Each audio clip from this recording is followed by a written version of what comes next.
सामाजिक वनीकरण विभागाने स्मृतिवन उद्योगासमोर मैदानात लावलेल्या झाडांना जगविण्यासाठी जुळे सोलापुरातील गणेश नाईक प्राथमिक शाळेने एक आगळावेगळा उपक्रम हाती घेतला आहे. टाकाऊ प्लास्टिकच्या बाटल्यांचे विद्यार्थ्यांच्या मदतीने संकलन करण्यात आले आहे.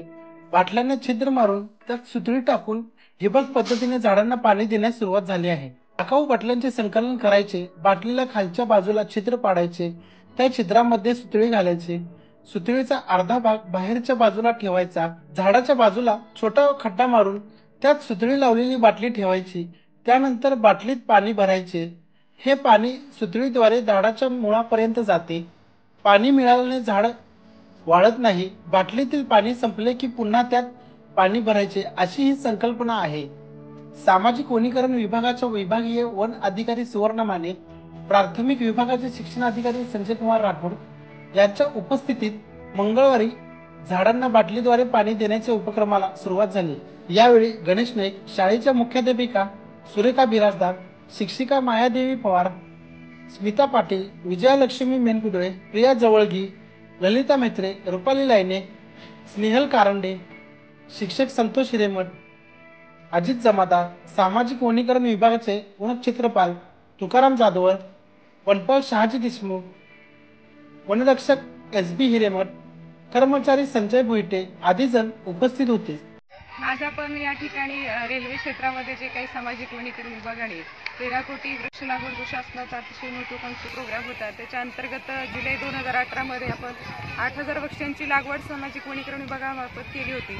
आणि मदन पोळके सर जे काही आपले नाईक प्रशालेचे आहेत त्यांनी आमच्याकडे एक नवीन किंवा नाविन्यपूर्ण उपक्रम आमच्या समोर ठेवला की आमचे विद्यार्थ्यांनी 1000 बॉटल गोळा केलेले आहेत आणि आपण त्याच्यामध्ये सुतळी लावून पाण्याने भरून आपण आता पुढे जो काही उन्हाळ्याचा कालावधी असणार आहे तो झाडांच्या संरक्षणासाठी किंवा जगण्यासाठी खूप कठीण काळ असणार आहे. त्यासाठी त्यांची जी संकल्पना आहे ती राबवण्यासाठी आम्हाला या ठिकाणी परवानगी मागितली. आम्ही त्यांना या उपक्रमासाठी तात्काळ परवानगी देऊन मागील 8 दिवसापासून ते आमच्या पाठीमागे आहेत की मॅडम आपण अशा प्रकारचा उपक्रम करूया.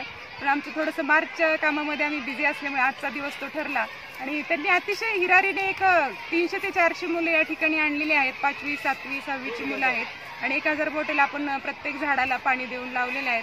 शाळेचं कौतुक फार करावं असं वाटतं, कारण आपण आजपर्यंत पाठ्यपुस्तकामध्येच पर्यावरणाविषयी शिकत आलेलो आहोत, परंतु त्यांनी खऱ्या अर्थाने फील्डवरती येऊन किंवा ॲक्च्युअल पर्यावरण काय असतं अशा पद्धतीचं या ठिकाणी मुलांना शिक्षण देत आहेत. शिक्षक व मुख्याध्यापक यांचं मी सर्वांचं कौतुक करते व त्यांनी असेच पर्यावरण सैनिक घडवावेत अशी त्यांना सदिच्छा देते. गणेश नाईक प्राथमिक शाळा आणि प्रशाले यांनी मिळून आज 1000 बाटल्या गोळा करून जे आता वॉटरलँड किंवा पाण्याचं रिसोर्स कमी झालं आहे त्या बाटल्याचा वापर करून झाडं जगवण्यासाठी त्यांनी चांगला उपक्रम घेतलेला आहे. खरं तर मुलांमध्ये एवढे म्हणजे आज 200-400 मुलं इथे आलेले आहेत. त्या सर्व मुलांमध्ये ही जे पर्यावरण जोपासण्याची जी त्यांना जो दृष्टिकोन या शाळेने निर्माण केले तो अगदी चांगला आहे. आम्ही शिक्षण विभागामार्फत सगळ्यांना आवाहन केलेलं आमच्या विद्यार्थ्यांना की विद्यार्थी दुपारी शालेय पोषण आहाराच्या दरम्यान जे ताट वगैरे धुतात, ताट धुतल्यानंतरचं जे पाणी जे जवळ जे प्लांटेशन झालेलं आहे त्या प्लांटेशनला त्यांनी पाणी देण्यात यावं त्यांच्यामार्फत आणि त्याची जोपासना करण्यात यावी. मी आता माने मॅडमशी पण चर्चा केली की त्यांच्याकडे हे सगळे झाडं जगवण्यासाठी 8-10 दिवसाला एकदा पाणी दिलं जातं, पण त्या बाटलीचाही वापर मुलांनी बाटल्याला होल करून त्याच्यात सुतळी घालून ते पाणी त्या मुळापर्यंत पोहोचण्यासाठीची जी योजना केली याची भन्नाट अशी कल्पना आहे.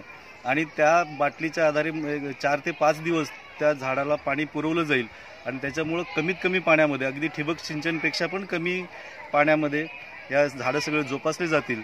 आणि आम्ही आता मुलांना जे जलचक्र आहे तेही समजावून सांगितलं. या उपक्रमाद्वारे मुलावरती चांगले पर्यावरणविषयक संस्कार होणार आहेत. याच्यामुळे निश्चित याचा फायदा होणार आहे. जिल्ह्यातील 4000 शाळापर्यंत ही गोष्ट जर गेली तर जिल्ह्यातील जवळजवळ 9.25 लाख विद्यार्थी याच्यामध्ये सहभागी घेतले तर आपल्या जिल्ह्याचा एक वेगळा उपक्रम पूर्ण राज्याला मार्गदर्शक असं ठरेल. राज्याची शतकोटी वृक्ष लागवड योजना ही चालू आहे आणि त्याच्यामध्ये पण भर पडेल आणि मुलावर चांगले संस्कार होतील हे निश्चित आहे. गणेश नाईक प्राथमिक शाळेची मुख्याध्यापिका बिराजदार मॅडम. येणारा उन्हाळा हा प्रत्येक जीवजंतूसाठी अडचणीचा आहे. याचा विचार करून आम्ही बालवयातच मुलांना वृक्ष संवर्धन कशी करता येईल यासाठी एक छोटासा उपक्रम आम्ही स्मृती वन विभागामध्ये घेतलेला आहे। त्यासाठी आम्ही प्रत्येक विद्यार्थ्यांना घराघरातून बॉटल्स आणायला सांगितलेले आहेत रिकामे, आणि त्या बॉटल्समध्ये एक छोटीशी होल पाडून सुतळी घातलेली आहे आणि त्याद्वारे त्या बॉटल्समध्ये पाणी घालून आपण त्या झाडाच्या बुंद्यापाशी ठेवायचं आहे। त्याच्यामुळं ठिबक सिंचनाद्वारे ते थोडं थोडं पाणी झाडांना मिळत जाईल। ही संकल्पना राबवण्यासाठी आम्ही आज इथे उपस्थित आहोत आणि पर्यावरणाचा समतोल कुठेतरी ढासळत चाललेला आहे, त्याच्यासाठी प्रत्येकाने प्रयत्न केला पाहिजे। केवळ मी किंवा माझ्या शाळेतल्या विद्यार्थ्यांनी करून पर्यावरणाचा समतोल राखता येणार आहे असं मला म्हणता येणार नाही, की प्रत्येक सजीवसृष्टी सजीवांचं काय म्हणायचं होतं, सजीवांना सांगायचं की प्रत्येकाने एक एक झाड जगवलं पाहिजे। पर्यावरण कसं राखता येईल याच्यासाठी आपण प्रयत्न केला पाहिजे प्रत्येकाने। नमस्ते, मी मदन पोलके गणेश नाईक प्राथमिक शाळेमध्ये सहशिक्षक म्हणून कार्यरत आहे। मधल्या पिरियडमध्ये व्हॉट्सअप ग्रुपवर एक व्हिडिओ आला होता की ज्याच्यामध्ये झाडं जगवण्यासाठी एक त्यांनी उपक्रम सुचवला होता की बाबा झाडाच्या मुळापाशी एक बाटली भरून ठेवून त्या बाटलीला होल पाडायचा आणि त्यामध्ये सुतळी ओवायची, त्यामुळं ठिबक सिंचनाप्रमाणे त्या बाटलीमधील पाणी त्या झाडाच्या मुळापर्यंत पोहोचेल असा तो व्हिडिओ होता। आणि म्हणजे बऱ्याच दिवसापासून मला वाटत होतं की बाबा या सामाजिक वनीकरणाच्या विभागाने इथं 7-8 हजार झाडं लावलेली आहेत, त्यांचा प्रयत्न चांगला आहे, ते प्रयत्न करतातच आहेत। तर आपल्या शाळेतील मुलांना देखील यातून काहीतरी प्रेरणा मिळाली पाहिजे की आज कसं झालेलं आहे की जी काही चांगली कामं आहेत ती सगळ्यांना केली पाहिजेत असं वाटतं, पण कुणी केली पाहिजेत? इतरांनी। आज तसं पाहायला गेलं तर आपण पुढच्या पिढीसाठी काय ठेवणार आहेत? ना शुद्ध हवा आहे, ना शुद्ध पाणी आहे, ना इतर कोणत्या गोष्टी आहेत। मग मी काय म्हणतो की माझ्या शाळेमधील एखाद्या मुलाला पर्यावरणाविषयी गोडी लागली किंवा पर्यावरण संवर्धनाविषयीची त्याला माहिती झाली तर त्याची प्रवृत्ती ही वाढीच लागेल आणि इतरांना पण त्यातून प्रेरणा मिळेल। या उद्देशाने आम्ही आमच्या शाळेतील सर्व शिक्षकांनी सर्व विद्यार्थ्यांना सूचना दिल्या की प्रत्येकाने एक बॉटल आणावी आणि प्रतिसाद चांगला होता।